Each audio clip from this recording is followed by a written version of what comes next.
If you came here expecting a calm day in Niners land, I've got bad news. Today didn't get the memo. The whole board just caught fire. There's a key piece of this offense who could stay or walk. And the moment that happens, defenses start playing us differently. There's also a sneaky backdoor move in the trenches that tells you exactly what the front office is prioritizing.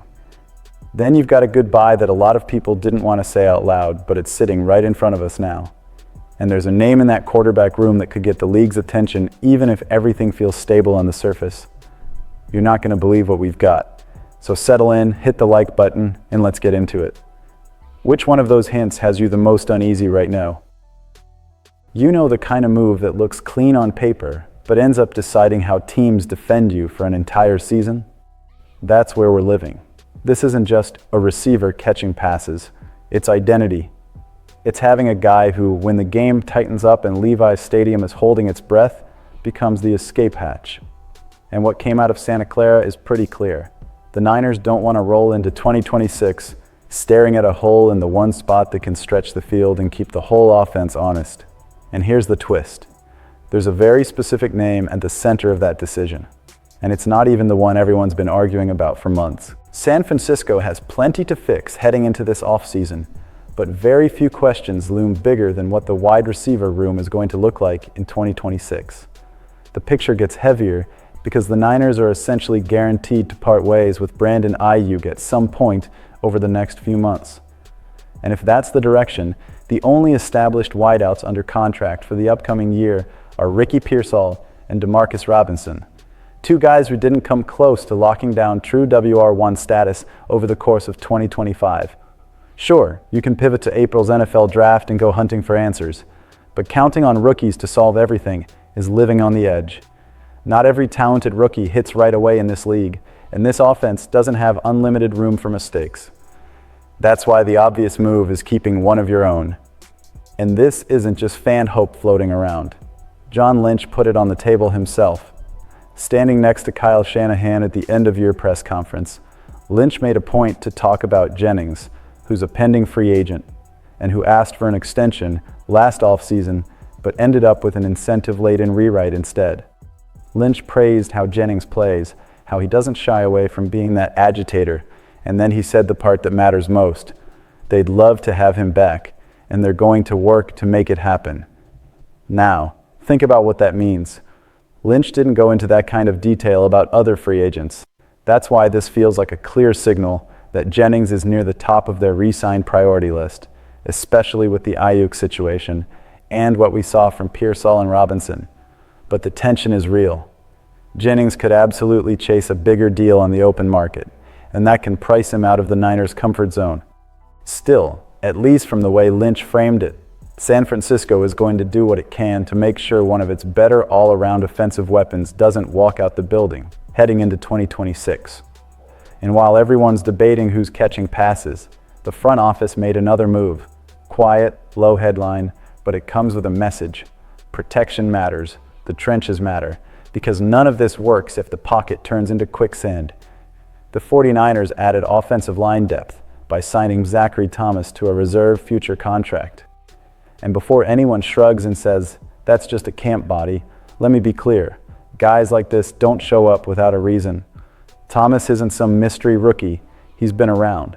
He was a 6th-round pick of the Chicago Bears in 2022. And since then, he's lived that grinded-out NFL life where you're fighting for your spot in multiple buildings. Bears, Rams, Patriots, Texans, Colts.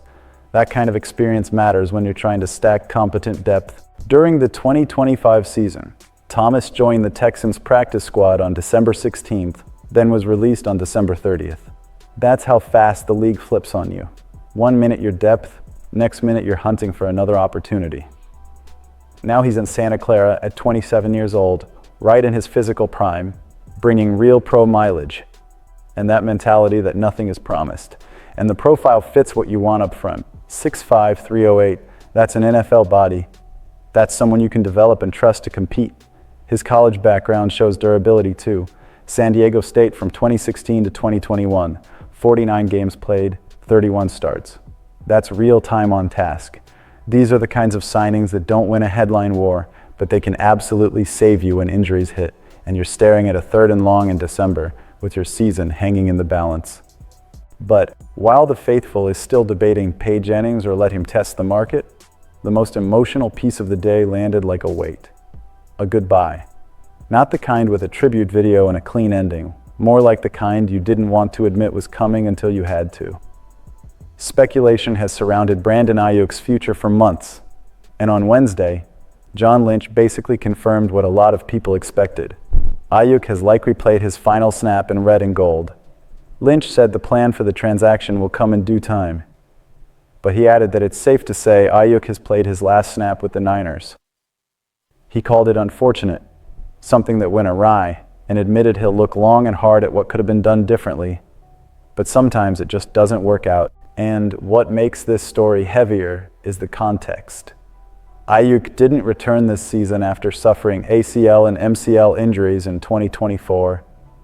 The relationship had already been strained by that prolonged, contentious contract situation, holed in during training camp. Months of frustration. Then the extension landed right before the season. 4 years, $120 million. It felt like the noise should have ended. It didn't. He appeared in only 7 games before the season-ending knee injury. And then, in July, San Francisco voided Aiyuk's guaranteed money for the 2026 season, which only poured more fuel on the idea that separation was inevitable.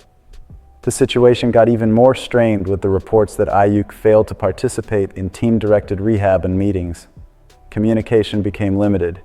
Clarity disappeared. And eventually, the Niners placed him on the rarely used reserve left squad list late in the season, an official end to his year after the club had continued to hold out hope for a late return. When asked why Aiyuk seemed so frustrated and unwilling to remain around the team, Lynch didn't pretend he had all the answers. He said, "I wish I knew."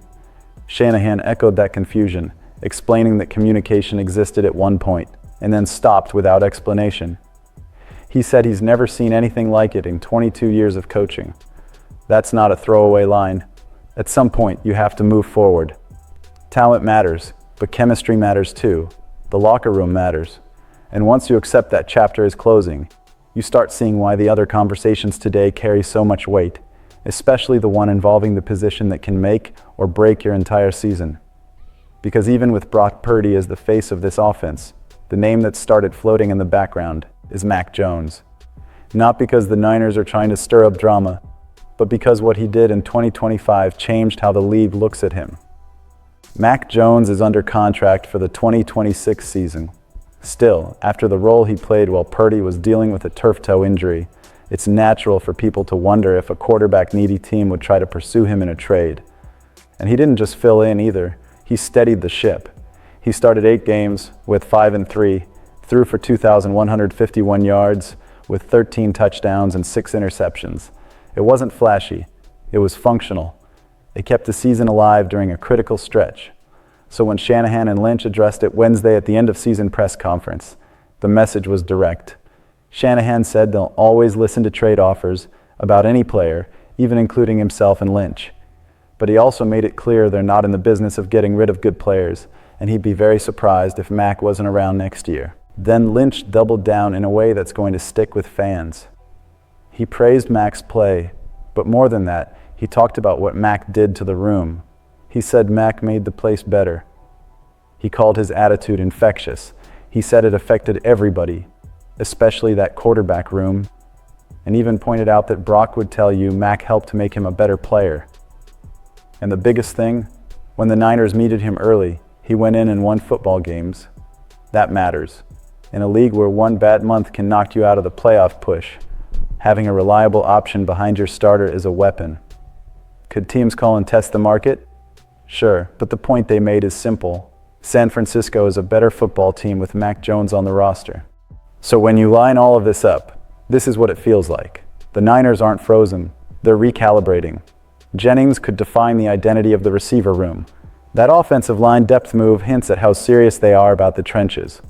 The Aiyuk chapter is painful, but it's turning the page. And the stance on Mac Jones is about stability at the most important position in the sport. Now, I want it from you. What part of this hits you the hardest heading into 2026? Drop your take in the comments, hit that like button, and subscribe if you ride with the 49ers faithful. because this debate is just getting started.